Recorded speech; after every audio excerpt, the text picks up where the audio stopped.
Hello, and welcome to Writing While Distracted, the writing podcast that helps you transform your scattered thoughts into literary brilliance. I'm your host, Brenda Murphy, your neuro-spicy writing coach. And today, we're going to talk about my favorite part of revision. And I know I've said that about several parts of revision, but I truly enjoy polishing my dialogue. And that's what we're going to discuss next. So stay tuned.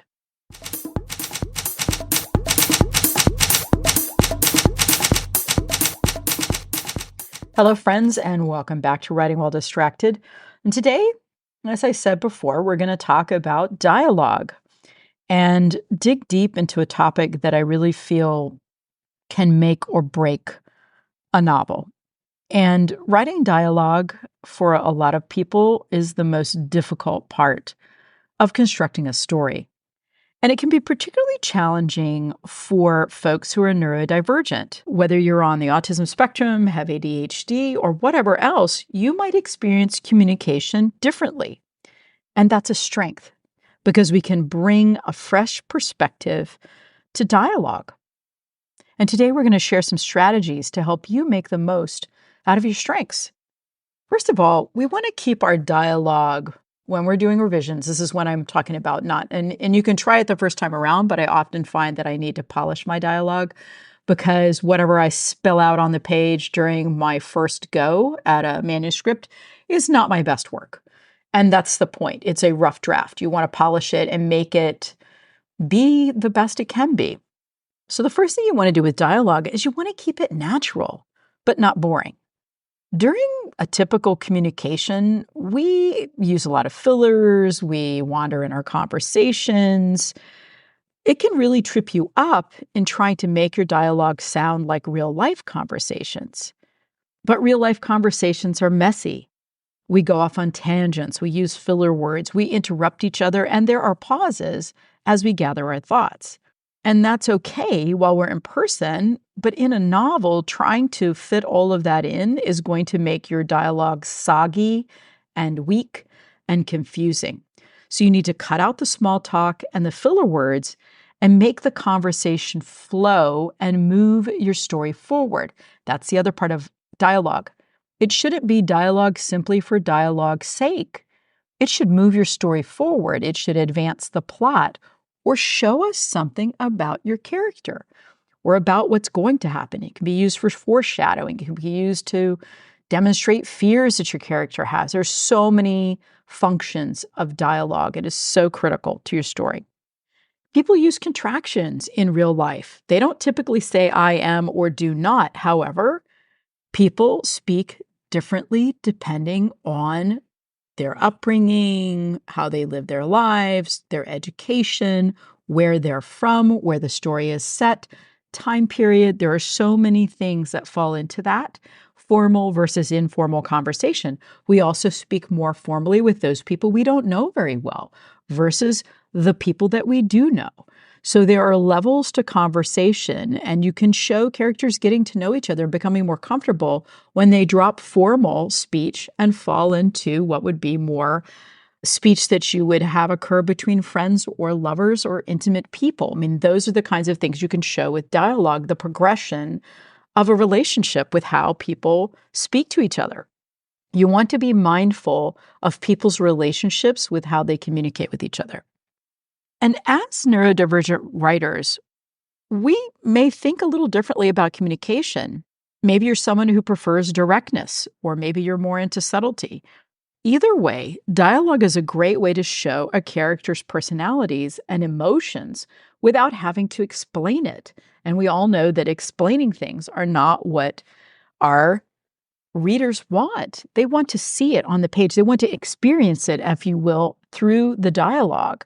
It is the soundtrack of your novel. Your dialogue is your soundtrack of the novel. That's what keeps the story flowing, is your dialogue. So instead of telling your readers that she was nervous, you're going to let the dialogue, let her manner of speaking show you that she's nervous or bored or angry or whatever the emotion is. Using words and manner of speaking is going to show that to your readers. And here's the tricky part about dialogue. You want to pay attention to the subtext. There are times that you can show your characters talking about one thing, but we all know as readers, that's not really what they're talking about. And that happens in everyday life. And so you want to bring that into your story. They may be discussing the oil change for the car, but that's not really what they're discussing. They're discussing their relationship couched in who's responsible for getting the oil changed in the car. And those are the kinds of everyday things you can build into your novel using those conversations. What's being said is important, but there's a whole story that can go into what is not being said. You can show that through short clipped sentences, by what they leave unsaid, and hint at the character's emotions by using dialogue tags to show what they're doing. If you have a character slamming a pot onto a stove and ripping the lid off a box of pasta and dumping it into the boiling water, those are all abrupt, angry appearing emotions or upset emotions. But if her dialogue doesn't match that, clipped dialogue, short sentences, or non-responses, the mismatch can either be purposeful in that she's one of those people that doesn't say when she's upset, or it can be because she's just tired of explaining the same dang thing again over and over. It can show a deterioration in their relationship. So use your dialogue tags. Now, dialogue tags. When I'm talking about that is the very ubiquitous he said, she said. Personally, I'm not a fan of he said, she said, because very infrequently do people ever just stand still during a conversation. They're doing things, fiddling with a pen, rubbing the table, folding their hands, doing things that you can use to show your reader who's speaking. Now, he said, she said disappear, but overuse of that is absolutely monotonous. And if you want an idea of how difficult it is for the reader's brain, now people say, oh, readers just skip over that. Well, readers do. But if your story is being read out loud, if your reader's using machine speech to text, whatever, you are going to notice how absolutely annoying it is to hear he said, she said every other line of dialogue. Sometimes if you know who's speaking, you only have two people speaking, you only have to tag one person with an action. I think that dialogue is such a deep subject that the more you know about it, the more you listen to dialogue. Whenever I'm struggling with dialogue, I go back and I watch movies from the 30s and 40s when they were first bringing talking into movies, because there were silent films before that. But a lot of the films that they made were based on stage plays, and which is another great place to study dialogue, or movies, all of that. Watch how the story unfolds with dialogue and watch what the characters are doing while they're speaking. That will help you get into the mindset of how to tag your speakers with actions versus he said, she said. As we're talking about tagging dialogue with actions, that's the other part of your story you want to pay attention. Balance your dialogue, your interchanges with characters, with actions in the story. Too much of either thing is boring. You need to have the dialogue flow into natural breaks in the story.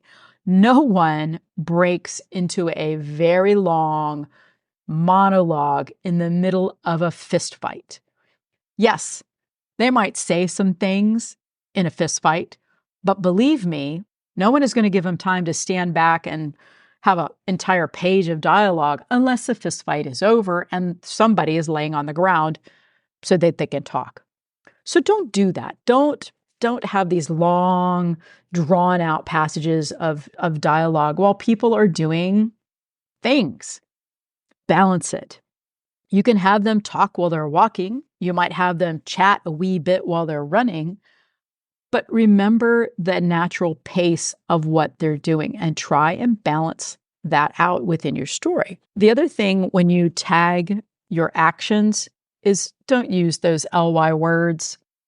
And I'm going to give you an example. He said, tapping his foot anxiously. Now, you can say he tapped his foot, but don't use anxiously. Use another description to say how it was. His foot hit the floor with a rapid staccato. Or he tapped his foot. You can leave it there and have the reader understand from the way he delivers his words that he's anxious or angry or frustrated. Use the words in your dialogue to show someone's emotion.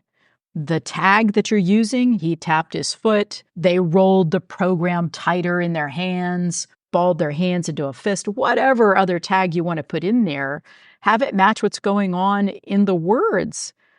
Don't use those ly words. They're just a waste of space and redundant. Your dialogue should be able to convey that emotion. Now, info dumps. A lot of first-time writers are really prone to info dumps. You'll hear that as, you see, Bob, or as you know, Bob, and then the person will go on and drone on and on about parts of the story that the other person already knew. And don't do that. That makes for the worst kind of writing. Don't say, I know you're mad at me for being late again. Don't do that. You can have the person walk in the door and just say sorry, and the other person angrily reheating dinner, have those actions going on. And then the person who was late, I couldn't help it. I had to stay late. And then just leave it because the other person turns around and glares at them. And at that point, they know that no explanation is going to save this relationship. That's what I'm talking about for dialogue. Imagine it in your head as it would be in real life. You wouldn't walk in the door and say that in real life. I know you're mad at me again. Well, you might, but it doesn't make for good reading. So don't do that. Information dumps also about research, like say your character's an expert in something. Don't have them go on for 3 or 4 pages about why something is the way it is. Even if it serves your plot, break it up and only put in the key points and have it be a natural sort of exchange. Have the other person ask why questions that then that person has to answer. Or you can say, I don't believe you. How is that possible? Or what are you talking about? And then they have an opportunity to explain, but keep it short. Don't write a dissertation about whatever it is. Have your character speak a dissertation about whatever it is the other person asks them a question about. Again, that makes for a boring book and not something someone wants to read, and they're going to skim over your dialogue. Now, the technical side of punctuating your dialogue is one of those things that your copy editor will help you with. But remember, there are tags like said, asked. Asked is another one you can use. However, if there's a question mark at the end of your sentence, I would submit that asked is redundant and I don't personally use it. If there's a way that someone says something, as in whispered or shouted or muttered, those are great because that tells you tone. But remember, don't say, he said, get out angrily. We should get that from the tone. And think about the tone. Get out, he shouted, versus get out, he whispered. 2 different tones and points in your story. One could be absolutely menacing, the other just an everyday occurrence. Who knows? But my point is, use your dialogue to convey the tone and the atmosphere of your story. And use those tags wisely and forget the ly tags, please. Silences are just as powerful. Your character not responding to another character's dialogue or stopping themselves from continuing a line of dialogue can be very, very powerful in the storytelling toolbox. The things that your characters don't say carry emotional weight. Or if a character is hesitant, or if there's an awkward pause before they start, or if they try and busy themselves looking away, finding many other things to do rather than confront the situation, that lends power and that lends excitement to your manuscript. Pay attention to overly long conversations. Yes, it can happen, but If you feel the need to have a long conversation happen with your characters, break it up with a little bit of action in between. Say they've had a wonderful night together and it's the morning after, and it's not an awkward morning after, it's an exciting morning after. It's a we're looking forward to our future morning after. It's I'm not sure we're going to leave the house morning after if you write romance. Break up that happy conversation with maybe them having breakfast and then figuring out what they're going to do the day. That's another conversation. And then whatever happens after that conversation. Break those scenes up. Don't have pages and pages and pages of dialogue without your characters doing something, because people will skip that and it doesn't push your story forward. And lastly, be super careful of exposition. And I kind of touched on that with the "you see Bob" kind of conversation. It can feel like it would be the natural thing for someone to do to explain what just happened. But here's the deal. Even though that might occur in real life, as in my explaining this to you for a long period of time, that you're purposely listening to, it doesn't make for good reading to have your character drone on for pages and pages and pages about whatever. You need to break that up. You need to pay attention on whether or not whatever they're conveying in the dialogue really needs to be part of their dialogue, or if you could show it through action or other ways. And that's an editorial decision. That's what you're doing during revision. Looking at your dialogue and seeing how you can make it the most effective way to convey your story and to convey emotions and tone. Move your plot forward. Show character. Character interactions shown through dialogue is a gold mine of storytelling. You can learn more, you can show your readers more in a 4-sentence interchange between a character and another character than pages and pages of manuscript can convey. So always hold on to that. There are a few movies that I feel like really do a great job with dialogue, and they're older movies. One of them is the Humphrey Bogart and Lauren Bacall classic, The Big Sleep. It's a detective story. It's kind of twisty, but the dialogue is just on point. Interestingly enough, the screenplay was written by William Faulkner. I find that a really great movie to watch again when I'm really stuck for how to use my dialogue effectively.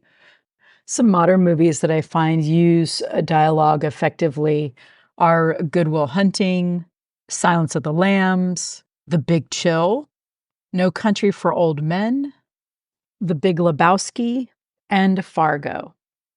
The screenwriters that I would recommend are Chloe Zhao, Shonda Rhimes, Diablo Cody, Misha Green, Phoebe Waller-Bridge, Sofia Coppola. All of those screenwriters bring a freshness to their dialogue and are very, very good storytellers. So check them out as well. All of those movies, the thing that they have in common is their ability to have dialogue that conveys volumes in addition to the visuals that are going on in that story.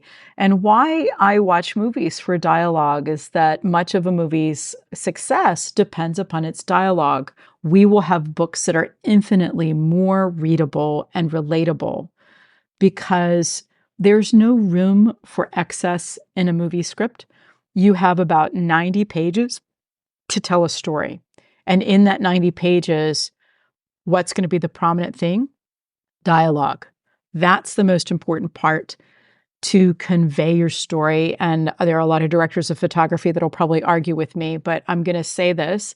You could have not so good filmmaking and not so good photography, but if your dialogue is on point, that movie is still going to be a success. If you have the best cinematography in the world, the most amazing cinematography in the world, and your dialogue is terrible, that movie is not going to be a success. There are plenty of examples of that, but I won't go into those.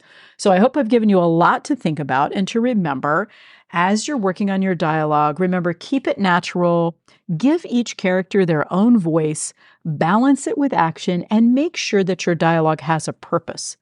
Remember that as a neurodivergent writer, you have a unique perspective that can lend strength to your dialogue, to your observations. Lean into that. Use your different way of experiencing the world to create dialogue that is engaging and authentic. So until next time, keep writing. I hope these tips will help you make your next revision process a little easier, and we'll see you again in the next podcast. Thanks for tuning in to Writing While Distracted, where we navigate the winding roads of creativity amidst the chaos of distraction. If you've enjoyed this podcast and found it useful, please share it and tag me. DM me and let me know what you found useful. I love to hear from y'all. Please leave a review, as it really helps get the podcast in front of more folks. Remember, in the dance between focus and diversion, every stumble is a step closer to mastering the art of writing. Join us next time as we continue to unravel the mysteries of the writer's mind. Until then, keep writing, keep wandering, and embrace the distractions that fuel your creativity. Stay tuned, stay inspired.